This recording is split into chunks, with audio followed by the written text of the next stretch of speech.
Good morning.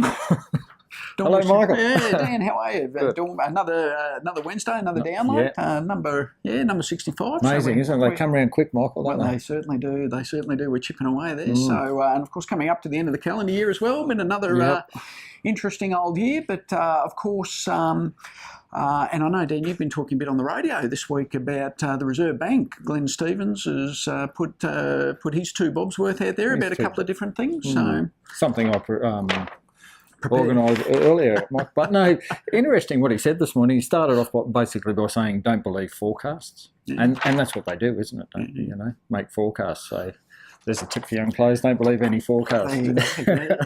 But it was interesting, some of the things he did come up with. China will grow more slowly on average, and we know that. You know, that's coming up. But still, 6% growth is really good growth, isn't it? You know, it's compared to what are we, 2.3 or less than 3%. So absolutely, and it's on a much bigger base too, isn't it? I mean, you know, the Chinese were to say 10% 5 years ago, but of course that base has grown dramatically, massively, hasn't it? Yeah, and you know, from an ASX point of view, what can we buy there is really food companies, isn't it, at the moment? We saw A2 Milk, A2M just went crazy this week, hasn't it?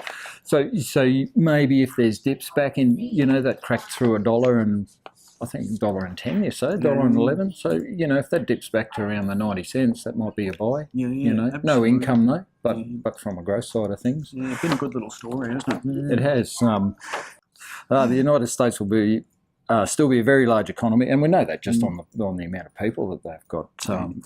But more importantly, a leading source of innovation. You know, with the iPads, etc., and Silicon Valley, etc., etc.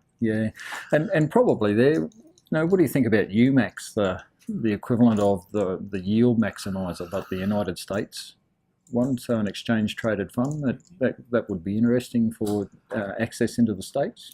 Absolutely, and you know the US economy has been on the improve now for a number of years. You know, we've spoken about it many times, but you know the technology is the driver, isn't it? You know, economies around the world.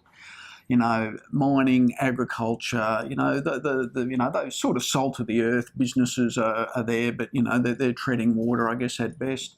Technology, well, they've got to go with it. The technology's improving for them too. Exactly right. Technology is going to be the driver, isn't it, of those industries going forward. And in reality, our banks they're just really technology companies too now, aren't they? You know, it's all done automatically, so electronically. And that brings on to another point he made. Digital disruption will continue. Some of this will be faddish and no great aid to productivity, but other elements will mean fundamental change to business models.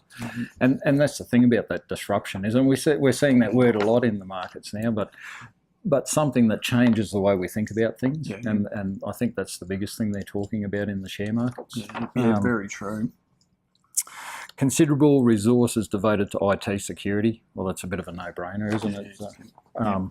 And there's a lot of those little companies now that are doing that sort of thing. So no, very true. And again, I think, you know, and we see it with a lot of the more elderly clients, you know, the clients that haven't been fortunate enough to grow up in the technology area like us, but certainly our kids, you know, they're the ones that are really embracing it. That security is the big issue, isn't it? And you know, there's always the bad stories out there, I guess, but they're certainly getting much better at controlling it and making sure that info doesn't go to the wrong places and all of that sort of thing. So, that area is going to be enormous too over time. The other thing, global interest rates are still going to be very low for a good part of a decade. Low interest world, the problems of providing retirement incomes will become ever more prominent, you know, and that's just a fact, isn't it?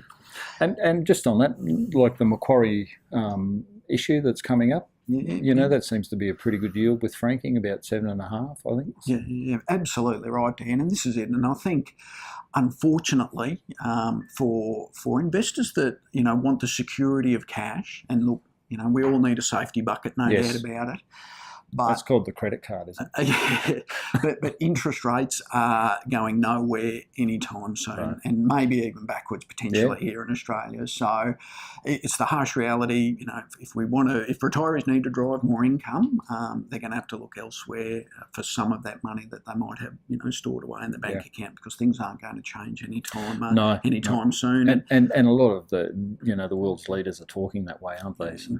absolutely. But yeah, you know, as you mentioned, you know, the Macquarie notes, a lot of these preference shares and note offerings are, you know, very good substitutes. They're often a good middle ground between, you know, the ordinary share and a term deposit or a bank account. And so they're there's well some worth good looking at. yields on, like the capital values have come down under the $100 on some of those bank preference shares, Michael. You know, they're looking pretty attractive at the moment, aren't they?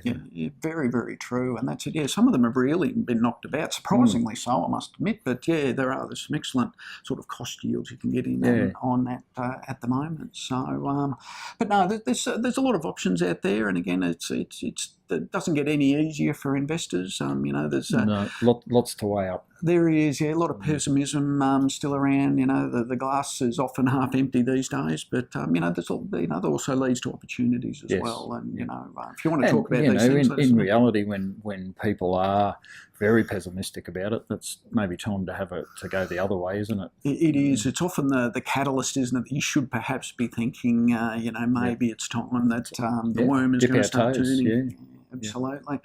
I guess on the another front, Dan, we've got Michael Glennon coming up. Michael Glennon, of course. I'll be on holidays, Michael, so you can have that all to yourself. Ah, you will be too. That's right. Yes. When did the Glennon float come out? It must have been a few months ago now. Michael Glennon runs the Glennon Smaller Companies Fund, a listed investment company that IPO'd there a couple of months ago. And as the name suggests, you know, it obviously concentrates on those smaller cap type companies.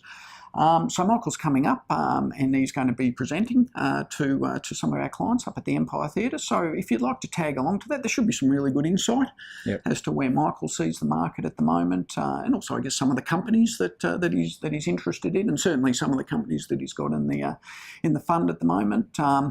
8th of December, I believe. 8th of December, yeah. So if you're interested, RSVP to MLI at dp.net.au. Yeah, MLI is the contact there. So let her know if you'd like to tag along. I think there's still a fair bit of available seating. Yes. So yeah, no, it should be some good. From what I've watched, the videos with him in, he's pretty switched on fellow, Michael, isn't he? And pretty good presenter as well. So yeah, he is. Yeah, no, there should be some really good insight as to, you know, where he sees the market and probably hopefully too some of the little companies that you think might be on the radar shortly. So just let us know if you'd like to tag along to that one.